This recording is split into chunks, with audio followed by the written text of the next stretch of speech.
The Anderson family boarded Flight 762 with a mix of exhaustion and excitement. It had taken weeks of planning, saving, and late-night packing to prepare for this trip to New York City.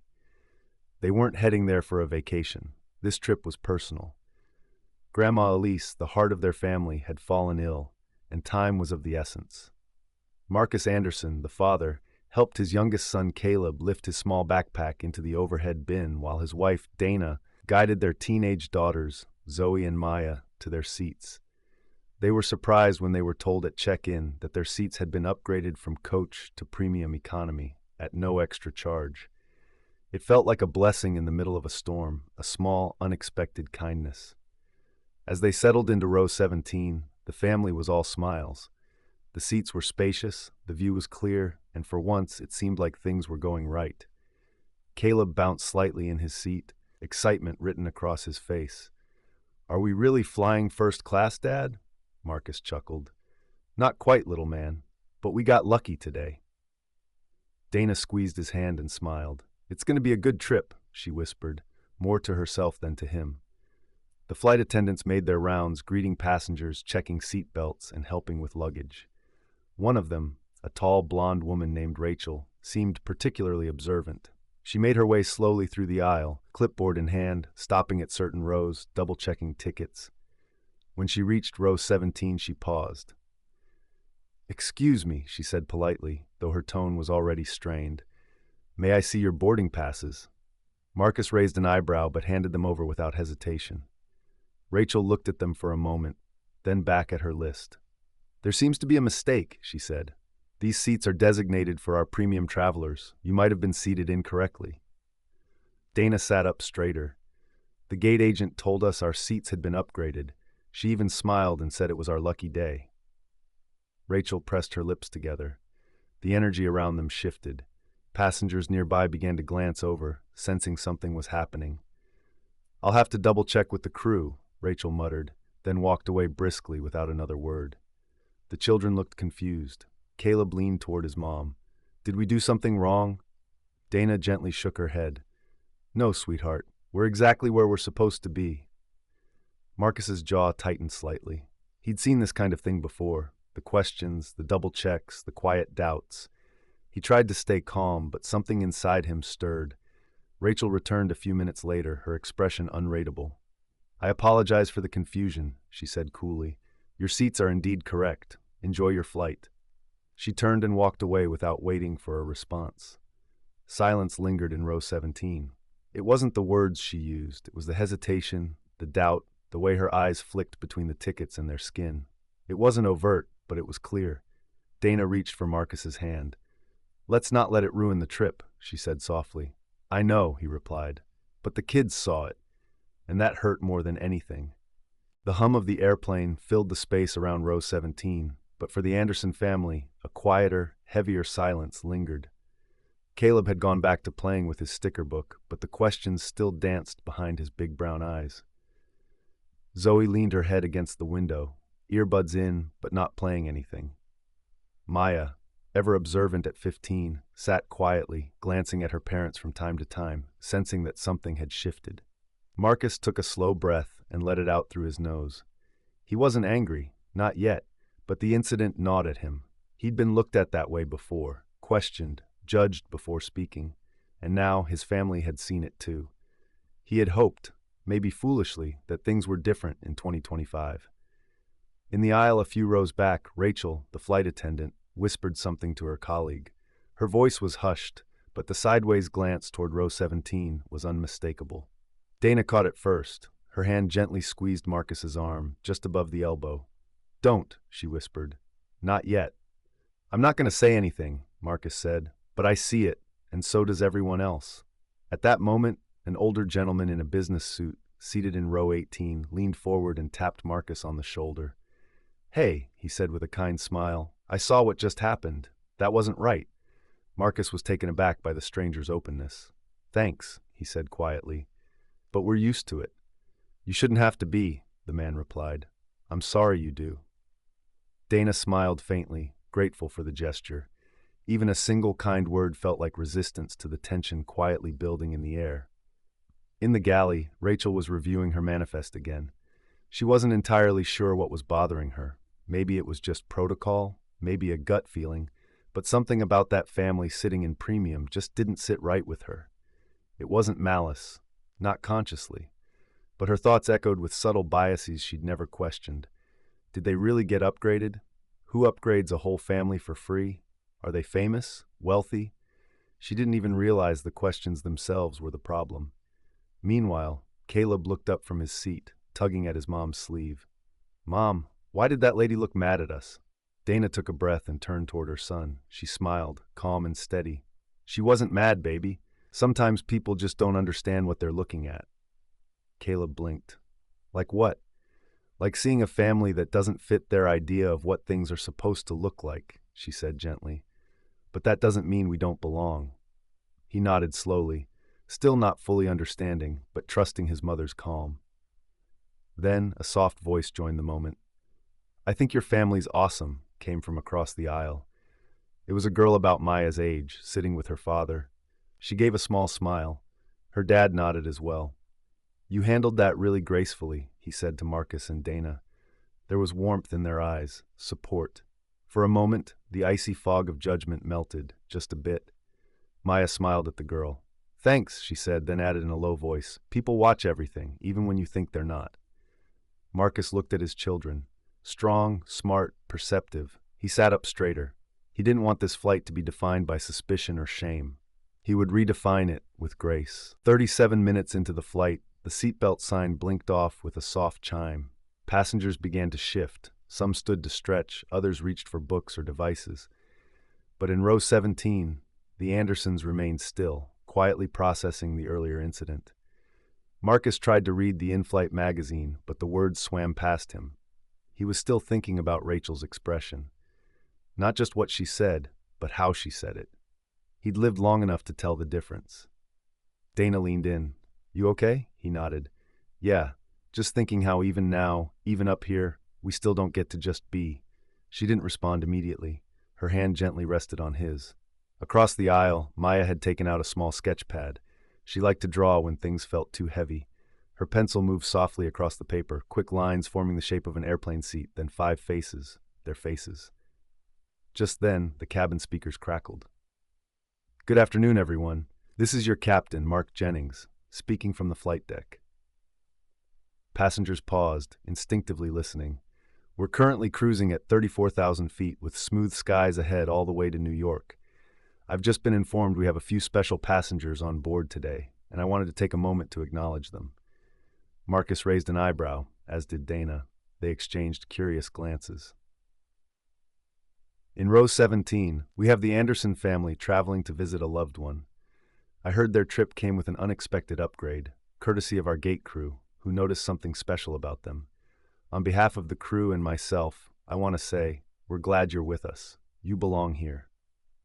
A beat of silence followed. Then, from across the cabin, a light ripple of applause began.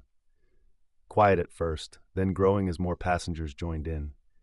Not a wild ovation, but something real, a shared moment of kindness.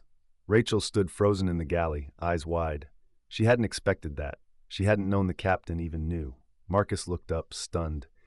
His children turned toward him with wide eyes. "Did the pilot just talk about us?" Caleb whispered. "Yes," Dana said softly. "Yes, he did." Maya stopped sketching and smiled. Zoe pulled out her phone and whispered, "I'm posting that. That was kind of amazing." Marcus turned his face toward the window, blinking back, an unexpected sting in his eyes. He had been bracing himself for more of the same. But this was different. For the first time on that flight, he let himself relax. In the front cabin, Captain Jennings turned off the mic and looked at the flight manifest again. He didn't know the whole story, but he didn't need to. He'd been flying for 25 years, and he knew how people were treated differently, even at 34,000 feet. A small gesture could mean everything.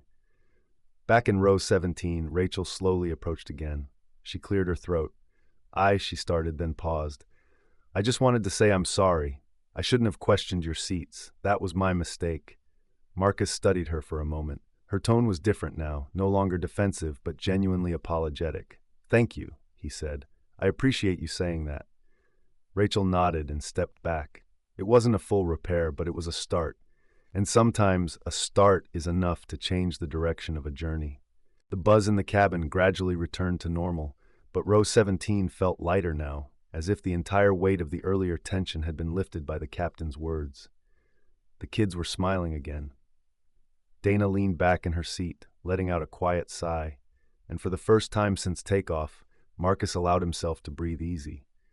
The kindness from the cockpit echoed louder than the moment of judgment had.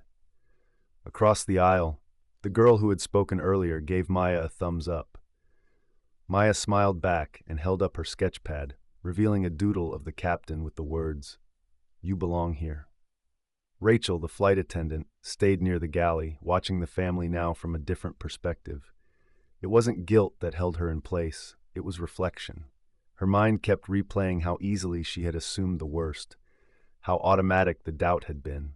She had gone through bias training, heard all the corporate lingo, but this was the moment it clicked. It wasn't about words or checklists, it was about people, real people, families like the Andersons. Dana noticed Rachel standing there and gave a small nod. It wasn't cold, it wasn't warm, it was acknowledgement. Rachel nodded back. Meanwhile, Caleb had questions, so many bubbling just beneath the surface. "Dad," he asked, tugging at Marcus's sleeve, "why did the captain talk about us?" Marcus looked at him for a moment, then smiled. "Because sometimes when people do the wrong thing, someone else needs to do the right thing, loud enough for everyone to hear it." Caleb thought about that. Was she wrong? The lady? Marcus didn't flinch. "She made a mistake. What matters is that she said sorry." Dana added, "And what matters even more is how we respond. We chose kindness. That's how we show who we are." Zoe whispered, "People are already commenting on the video I posted." Someone wrote, "The world needs more families like yours." Marcus smiled and looked around at his family. "No," he said, "the world needs more people who see families like ours." The hum of the engines filled the quiet that followed, but it no longer felt like silence. It felt like peace. A little while later, as the flight progressed through calm skies, a surprising thing happened. The gentleman in the business suit from row 18 tapped Marcus on the shoulder again. "Would you mind if I joined you for a moment?" he asked. Marcus, surprised but open, nodded. The man sat on the edge of the aisle seat for a brief moment. "I'm David," he said, "and I just wanted to tell you, this flight taught me something. I have grandkids who look like yours, and I hope they'll grow up seeing what grace looks like. You showed that today." Marcus was touched. "Thanks. I didn't set out to teach anyone a lesson." David chuckled. "Sometimes that's how the best lessons happen." A few rows ahead, a young woman tapped Dana's shoulder. She was soft-spoken, perhaps in her 20s. "I just wanted to say thank you," she said, "for the way you talked to your son earlier. It made me think about how I'll raise my own kids one day." Dana smiled. "That means a lot. Thank you for saying something." Zoe's phone buzzed again. Her video now had over 8,000 views. Comments poured in. "This is the kind of love we need to see more of. Representation matters. Thank you for showing dignity in the face of doubt. I'm crying on the bus right now." Back in the cockpit, Captain Jennings received a short note from the cabin crew. It read, "The family in 17A, thank you for recognizing them. It changed the tone of this whole flight." The world hadn't changed overnight. Bias didn't disappear in a single apology. But in the sky between cities, a ripple had started. People were seeing each other, really seeing. And sometimes that's where change begins, not in policies or grand speeches, but in a family, a mistake, a correction, and a choice to respond with grace. As the plane continued eastward, the Anderson family sat together, not just upgraded in seat number, but elevated in the eyes of many. This flight had become more than a journey. It had become a story worth telling. The captain's voice came over the speakers once more, this time with the calm professionalism of routine. "Ladies and gentlemen, we'll begin our descent into New York shortly. Please fasten your seatbelts and make sure your seat backs and tray tables are in the upright position. We're expecting a smooth landing." Marcus reached down and secured Caleb's seatbelt for him, then glanced across the row. Dana smiled softly, resting her hand over his. They had made it through the storm in the sky, and it hadn't been the turbulence they were expecting. Zoe tucked away her phone, which now showed over 50,000 views on her video. Maya closed her sketchbook, but not before shading in the final lines of a new drawing. 5 hearts, all connected by a single thread running through the middle. She didn't show it to anyone yet. It was for later. In the rows ahead and behind them, other passengers exchanged glances with the Andersons, this time not with suspicion, but with admiration, respect, even a quiet sense of connection. It was as though the invisible wall that often followed families like theirs had softened, at least for now. As the plane descended through the clouds, the city lights of New York began to flicker beneath them. Caleb's eyes widened in wonder. "It looks like stars below us." Dana leaned closer. "That's the city, baby. It's waiting for us." Marcus looked out the window, watching the lights grow brighter. He didn't know what the days ahead would hold. Grandma Elise's condition was serious, but today had reminded him of something essential. Dignity isn't something you earn from others. It's something you carry, even when others try to question it. As the wheels touched down with a smooth bounce, the passengers gave a soft round of applause. It wasn't just for the landing, it was for the journey. The Anderson family remained seated as instructed, but the moment the seatbelt sign dinged off, something unexpected happened. A few passengers stopped at their row as they walked past. "Safe travels," one woman said. "Your kids are amazing." Another added, "That video your daughter posted, my friend already texted it to me. Thank you for sharing this moment with the world." Even Rachel, the flight attendant, stopped by. "I know words only go so far," she said quietly, "but I want to thank you again for your grace and your patience." Dana responded with a smile. Sometimes the most powerful way to teach is to live the lesson. Rachel nodded, tears brimming in her eyes. "I'll remember this flight. I really will." The family gathered their things, making sure each child had their bag and nothing was left behind. As they exited the plane and walked down the jet bridge, Zoe looked up at her dad. "Think Grandma Elise will be proud of us?" Marcus stopped, then turned toward her with a smile that carried both warmth and resolve. "She'll be proud," he said. "And if she's watching, I bet she's already smiling." They stepped into the terminal, hand in hand, a strong family moving forward, together. This journey had started with a flight, but it was landing with something much bigger. As the Andersons walked through the terminal at JFK, the overhead announcements echoed with gate numbers and final calls. But amidst the noise, their little group moved with purpose and quiet reflection. They hadn't said much since landing. The weight of the experience still hung in the air, but so did something else, a kind of pride. Not the boastful kind, but the steady pride that grows when you know you've handled something hard with dignity. When they reached the baggage claim area, Caleb pointed, "That's her! That's the lady from the desk!" He was right. The gate agent who had checked them in hours ago, smiling, warm, confident, was now standing beside a luggage carousel, helping direct a few arriving passengers. Marcus waved lightly, not expecting her to notice. But she did. "Mr. Anderson," she called, weaving her way through rolling suitcases and curious onlookers. "Mrs. Anderson! Kids!" She reached them and smiled broadly. "I saw your landing time and hoped I'd catch you. I've been following everything online. Your daughter's video, it's everywhere." Zoe blushed a little, half hiding behind Dana. "I just wanted to say, thank you for representing this airline with so much grace," the gate agent continued. "And I wanted to tell you something." They all leaned in slightly. "When I upgraded your family this morning, it wasn't random. We get a small list of passengers with strong travel history, and I saw your names come up. But more than that, I saw the way you handled a delay at the counter a few months ago. Patient, kind, understanding. You may not even remember, but you treated one of our newer agents with so much respect. I never forgot it." Marcus was stunned. "You remembered that?" She nodded. "Most people only see the bad in travelers, but some of us remember the good. Today, that came full circle." Dana smiled. "That means more than you know." "Oh, and one more thing," the agent added, pulling a small envelope from her jacket pocket. "This is from the airline. It's not much, but we'd like to offer your family a voucher for your next flight. No restrictions, just wherever you want to go next." Zoe's eyes lit up. "Seriously?" Caleb jumped a little. "Can we go to Disneyland?" Everyone laughed. The gate agent grinned. "Wherever you go, the skies are better with people like you on board." They said their goodbyes, and as the Andersons continued toward the pickup zone, Marcus glanced at the envelope again. It wasn't the voucher itself, it was what it represented.